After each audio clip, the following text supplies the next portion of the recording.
Queridos amigos, é com muita alegria que estamos reunidos. Confesso que para mim é novo, né? Mas diante dessas dificuldades que estão acontecendo no nosso planeta, no nosso país, e como nós estamos agendados para fazer uma exposição no Grupo Espírita Irmã Ismael, fui convidado para que nós pudéssemos fazer através de uma gravação, e fosse colocado na rede para que nós pudéssemos cumprir essa agenda que essa Casa de Amor nos pediu e aonde nós nos sentimos muito honrados. Confesso também que,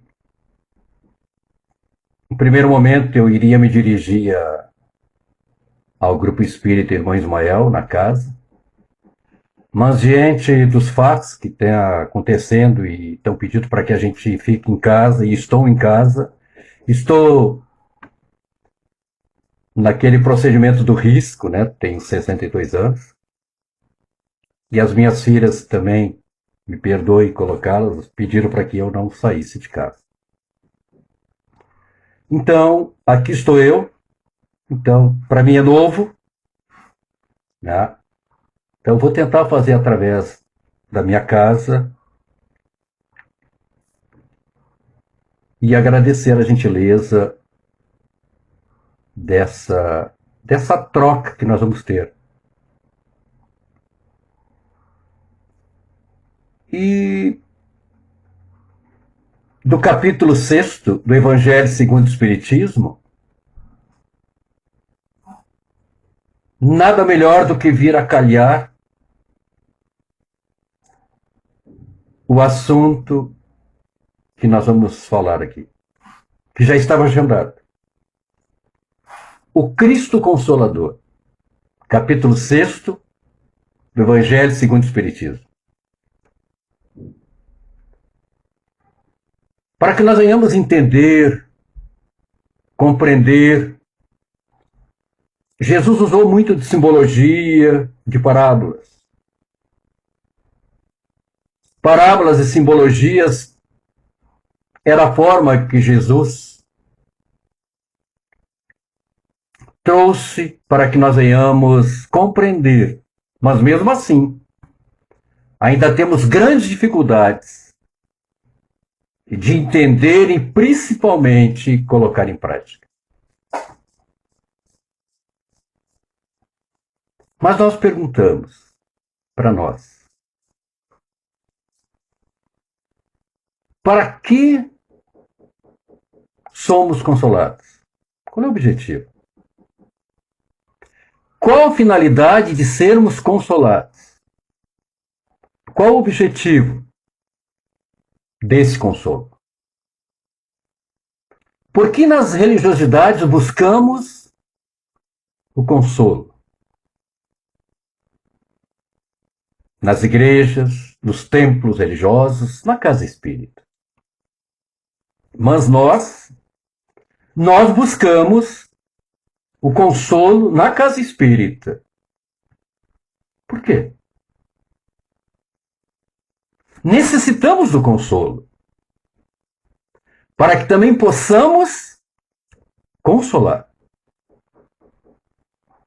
nos transformar em veículo de consolo, do autoconsolo e consolo para aqueles com quem nós convivemos. Não estamos na doutrina espírita apenas para receber. Nos tornamos adeptos da doutrina espírita para tomarmos consciência a respeito da vida. E a vida não termina com a morte, porque somos imortais. Mas, sobretudo, de que somos construtores do nosso próprio destino. E a doutrina espírita é consoladora e ela nos esclarece. Porque a verdade dita com amor conforta e consola. Ninguém pode e deve se sentir sozinho. Ninguém pode considerar feliz quando à sua volta muitos sofrem, e bem a tempo, muitos dos nossos irmãos estão sofrendo. Ninguém pode se considerar feliz quando à sua volta muitos sofrem. Precisamos estender as mãos. Precisamos estender as mãos aos necessitados. Cooperar com eles. Mas como ser feliz se tantos irmãos nossos estão sofrendo?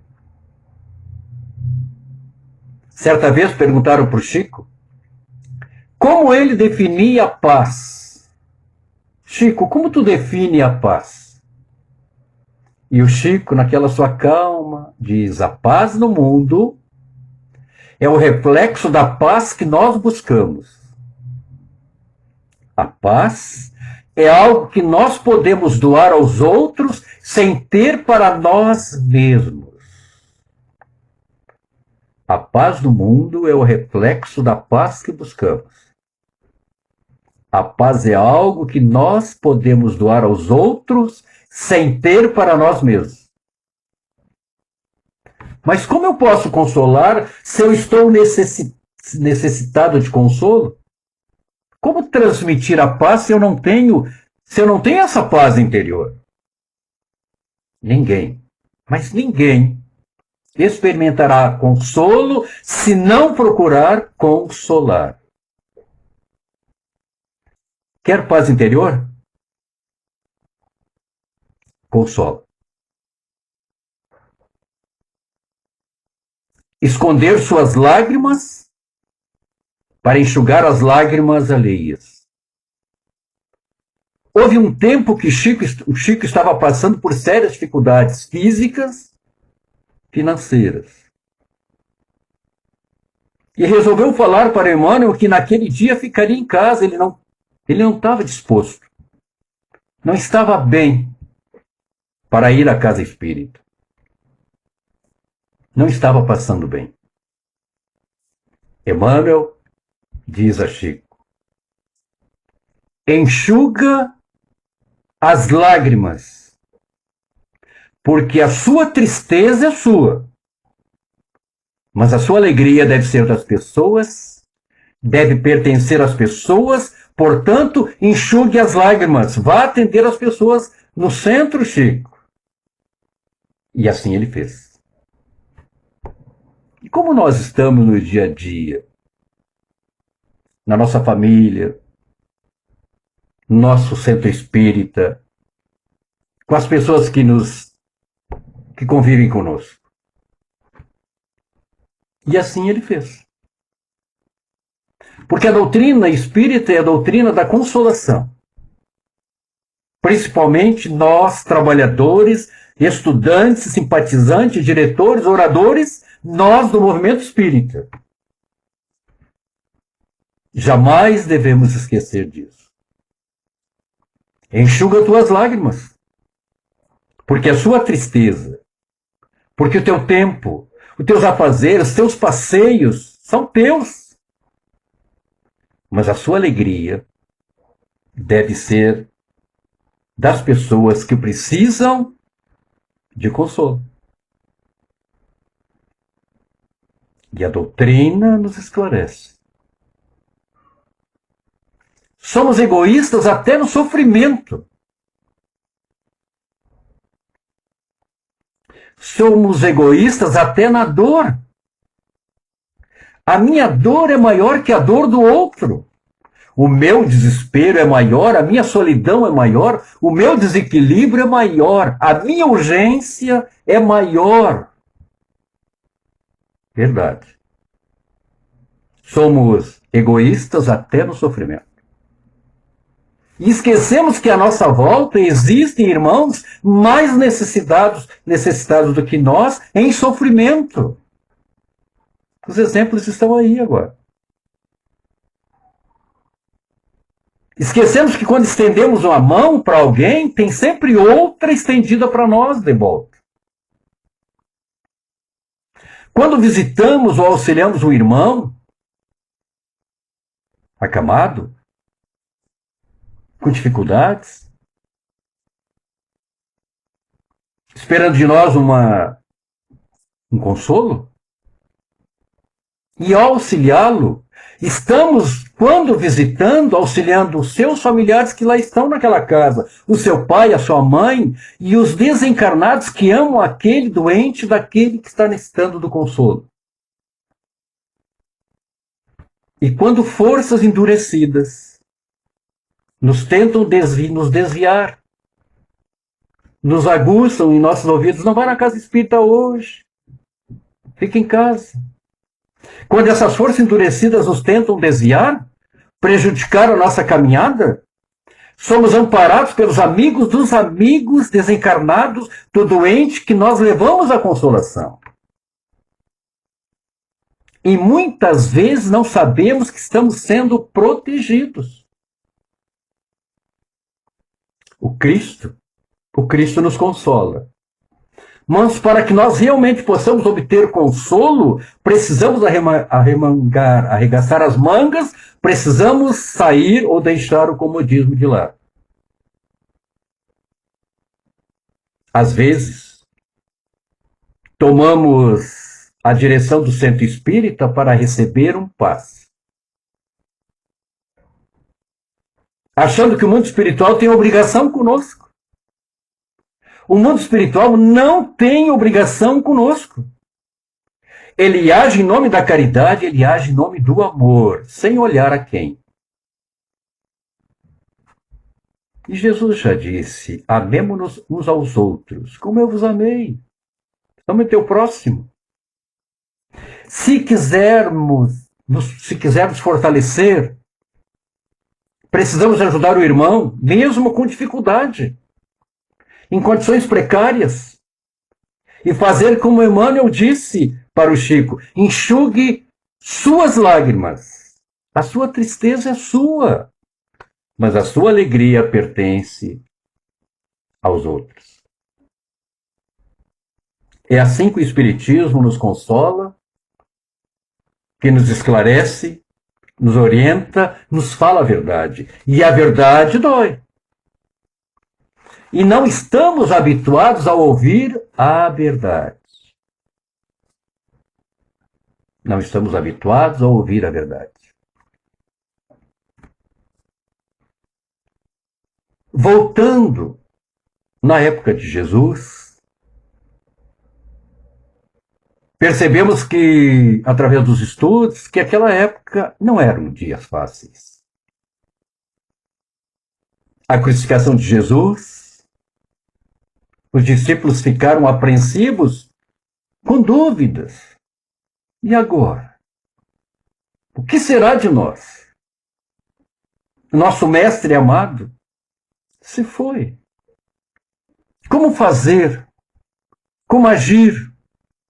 De que modo agir? O que nos aguarda sem o mestre ao nosso lado? Tinham acabado de perder o companheiro que em 3 anos andava com eles, trazendo a esperança, o conhecimento, distribuindo o amor. Alguns ficaram abatidos, ficaram desanimados, perdidos. Lucas, o evangelista, no capítulo 24, relata que 2 desses 2 discípulos caminhavam e iam se afastando de Jerusalém. Dirigiam-se para Emaús, cidade próxima, e vinham comentando a respeito da crucificação de Jesus. Vinham falando da dor, vinham falando da perda, do desespero que estava tomando conta deles, daquele Messias amoroso, Jesus de Nazaré. É a famosa passagem de Emaús. que Lucas, no capítulo 24 do Evangelho, transcreve para nós. Diz que vinham caminhando esses dois discípulos quando ele avistaram um peregrino, um homem, que se aproximavam deles e começou a caminhar ao seu lado. E eles nem perceberam quem era aquele que estava caminhando com eles. O homem, então, depois de ouvir, caminhando, perguntou a eles: por que vocês estão tão tristes, tão abatidos, de cabeça baixa? O que houve? E eles falaram: mas o senhor não sabe? Não soube o que aconteceu em Jerusalém?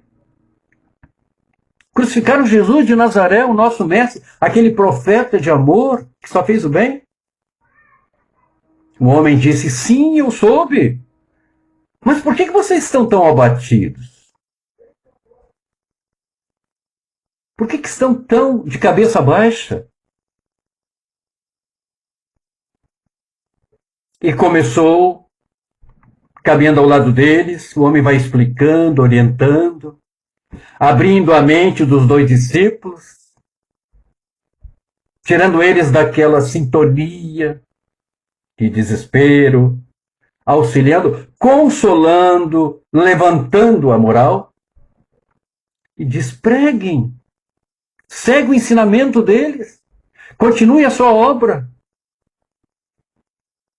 Andaram com vocês andaram com esse Jesus tanto tempo, 3 anos.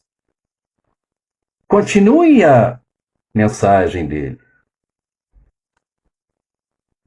Nessa simbologia, que eles vão se afastando de Jerusalém para Emaús, Jerusalém considerada a cidade da paz, se afastando da paz, diante do estado psicomental que estavam se deixando levar pela crucificação do Mestre, da desesperança, do medo, estavam se afastando internamente da cidade interior, da paz, do seu mundo íntimo. Esquecendo todo o ensinamento que tiveram com Cristo enquanto esteve fisicamente com eles. Então aquele homem começa a apresentar a eles novos horizontes. Começa a consolar. E caminho lado a lado com eles até a próxima cidade, dizendo: continue o trabalho do Mestre. Não se entreguem. E caminha lado a lado com eles até a próxima cidade e os conduz a uma hospedaria. E quando os vê seguro, acomodados, senta à mesa com eles, reparte o pão, e os deixa e segue seu caminho à procura de novos irmãos necessitados que se afastam da Jerusalém, da paz interior, do seu mundo íntimo. E nós nos identificamos com esses dois. A passagem é muito simbólica, mas realmente aconteceu, segundo consta. Provavelmente os fatos ocorreram, mas o que fica para nós é a mensagem que essa parte do Evangelho traz ao nosso dia a dia. E esse link para as nossas vidas é importante para que venhamos entender os ensinos do Mestre de Nazaré. Entender e colocar em prática. Nos identificamos com aquela figura daqueles dois caminhantes, daqueles discípulos tristes, desolados, desacreditados, solitários, sem a presença física de Jesus. Muitas vezes nós nos afastamos da nossa Jerusalém interior, da paz. Sim, somos como aqueles dois homens e como naquela passagem, esse peregrino segue caminhando pelo mundo, buscando as ovelhas perdidas, reconduzindo novamente a hospedaria da confiança e da fé. Isso não acontece conosco? Nas nossas casas espíritas, os trabalhadores que abandona o trabalho, esquecendo do compromisso assumido no seu planejamento reencarnatório quando aqui vem. Os nossos mundos externos são mais importantes que os nossos mundos internos e nos afastamos desse mundo interno, tendo todo um cabedal de amorosidade do Cristo que nos deixou. Vivemos momentos turbulentos, haja vista esses atuais. Nos comportamos como esses dois homens a caminho de Emaús, se afastando cada vez mais dessa Jerusalém interior, do nosso mundo íntimo. E às vezes, conforme Raul Teixeira nos fala, confundimos alegria com excitação. Alegria quando nos confraternizamos com amorosidade com aqueles que estão conosco. Excitação quando nos organizamos através das festas desregradas, das drogas, do álcool. Confundimos muito alegria com excitação. Mas Jesus, como prometeu, segue caminhando pelos caminhos buscando seus discípulos. E ele conta com cada um de nós. Às vezes achamos que nós temos ideias extraordinárias, quando na verdade é ele, mandando seus prepostos e é o responsável pelas nossas mudanças, nos mandando o lenitivo para que nós não venhamos desistir. Às vezes através de um amigo, através de um livro, de um peregrino que nos acolhe e nos ajuda, e nos encaminha. Através de um atendimento fraterno. E Cristo nos falou, se teus olhos foram bons, teu corpo estará em luz. Mas se teus olhos forem maus, teu corpo estará em trevas. Aquele que consegue ver o que os outros não veem, consegue ver que a dor e o sofrimento é uma oportunidade de aprendizado. E aí nós lembramos do André Luiz, quando esteve naqueles 8 anos no umbral, segundo o livro Nosso Lar. Chega um momento em desespero que ele descobre que há um Pai maior, que existe um Deus, e ele, em prantos, ajoelhado, faz uma prece. E quando ele abre os olhos, ele vê Clarencio ao seu lado. A pergunta que fica, Clarencio esteve ali ou sempre esteve ao seu lado e ele nunca viu? Será que nós estamos vendo os nossos irmãos que estão ao nosso lado nessa nossa caminhada? Cabe uma reflexão. Aquele cego em Jericó, que desesperadamente clamava por Jesus, chamava e os discípulos diziam, não incomodam ele, não incomodem Jesus. E Jesus chama-o. E o cego vem ao seu encontro e diz, Jesus pergunta, o que tu queres? Ele diz, eu quero ver Jesus.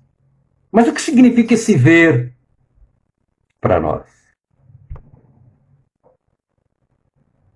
Quando a gente vê aquela imagem da internet em que tem uma foto de Jesus batendo na porta, nós vamos perceber que aquela porta não tem uma maçaneta.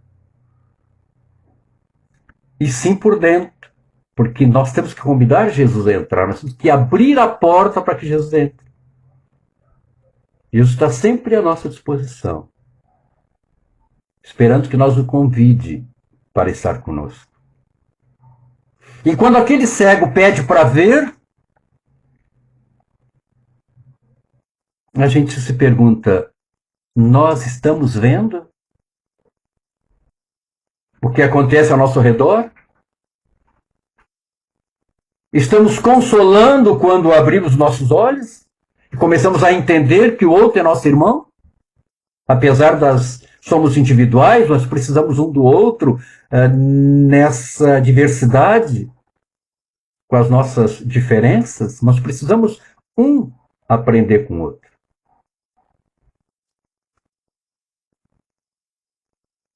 Por isso Jesus disse, eu sou a luz do mundo. Quem me segue não andará em trevas, mas terá a luz da vida. Seguir Jesus é seguir os fundamentos da sua doutrina, o seu evangelho. Mas tem uma condição. Sempre tenho mais, mas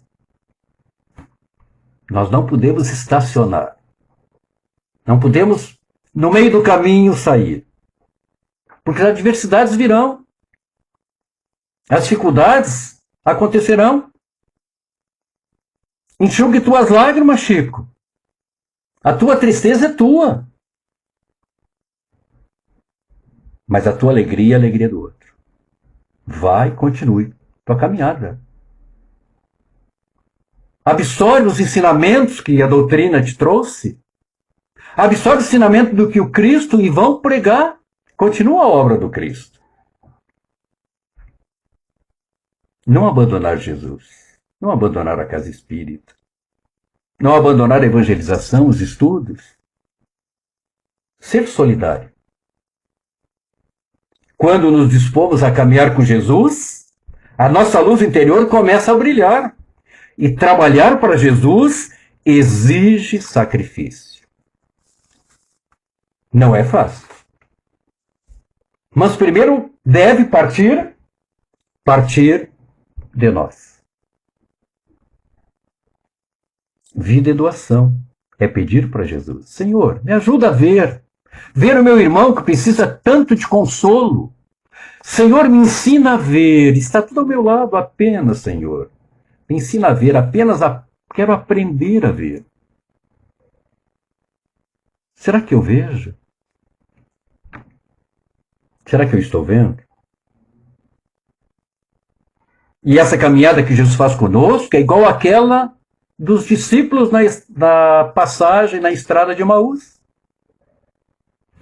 Mas para que isso ocorra, tenho que me colocar à disposição do serviço do bem, do amor de Jesus. Seja no lar, seja na casa espírita, seja no trabalho, onde eu estiver, que eu possa ver. Isso é caminhar com Jesus. E são esses que enxergam a vida com luz. Agradecer mais do que pedir, e as dificuldades vão começar a diminuir. E se aumentar, saberemos trabalhar e enfrentar. Estamos constantemente em solidariedade e não percebemos uns com os outros. O trigo é plantado, é colhido, transformado em farinha. Quantos familiares trabalham no início do plantio até chegar à nossa mesa? Quantas mãos se solidarizam e às vezes à mesa reclamamos do pão. Quanto amor envolvido nesse processo. Esse é o olhar de quem começa a caminhar com Deus. A caminhar com Jesus. Somos então reconduzidos à hospedaria da confiança. E Jesus nos prometeu ao dizer que não vos deixarei órfãos, eu voltarei para vós. E ele volta todos os dias, caminha ao nosso lado todo momento. E para que nós tenhamos acesso a esse Consolador prometido, que nada mais é do que a vinda de Jesus à Terra, agora na figura de uma doutrina. Doutrina espírita, Consolador prometido. Na passagem da estrada de Emaús, é Jesus caminhando com seus discípulos para nos relembrar que ele diz: estou aqui contigo, como estive contigo naquela época de perseguição e lutas. Estou novamente aqui, não vos deixei e nunca vos deixarei. Conheço cada um de vocês. O Espiritismo chega na época das grandes transformações para amparar, para estar ao lado da humanidade, tão necessitada nos momentos atuais, conduzindo e auxiliando a superar esses momentos tão difíceis. Pelos caminhos de Jesus, do livro do Amélia Rodrigues, tem a continuação daquela passagem da adúltera, em que Jesus fala, quando os fariseus queriam apedrejar a adúltera, e ninguém cobrou do adúltero, e sim da adúltera. Quando diz: onde estão aqueles que queriam te apedrejar? Se foram, Jesus. E ela se atira aos pés, pedindo perdão, e ele diz: vai e não peque mais. Conta nesse livro que, ao passar dos anos, ela já com os cabelos já prateados, chega à instituição que ela se propôs a trabalhar para leprosos e reconhece aquele que chega em estado deplorável, em fase terminal, seu ex-marido. E ela começa a falar de Jesus e ela vê quem é ele de imediato e ele nunca conseguiu vê-lo naquele momento. E ela começa a falar de Jesus e ele diz, mas eu me lembro do Jesus. E conta a história que ela foi protagonista. E ela convida ele a fazer uma prece, e quando termina a prece ele desencarna. Consolação. Porque para consolar precisamos ser consolados. Caminhar com Jesus não é caminhar com facilidade. Caso contrário, onde estaria o Evangelho? Se olhar a dor como amiga, se nós olharmos a dor como amiga, minoramos essa dor. Porque é, na verdade, uma resistência à própria dor. É um bálsamo. Consolar não é isenção de dores. A própria palavra consolador já diz, ela consola a dor. Que nós possamos, nesses momentos tão difíceis, que nada é por acaso, Jesus está no leme, não esqueçamos disso. Que nós possamos, em prece, cada vez mais, nos solidarizar com os nossos irmãos de caminhar. E que possamos fazer a nossa parte e que nós possamos consolar o irmão tão necessitado, tão endividado, tanto quanto nós somos. Que Jesus nos ilumine, que nos proteja. Quero agradecer a gentileza por essa grande oportunidade de poder juntos trazer essa mensagem que não é minha, que são dos Espíritos, amigos, através do entendimento e da compreensão à luz da doutrina. Agradecimento ao irmão Ismael, ao Casa Espírita e a todos os irmãos que estão nos assistindo. Que assim seja.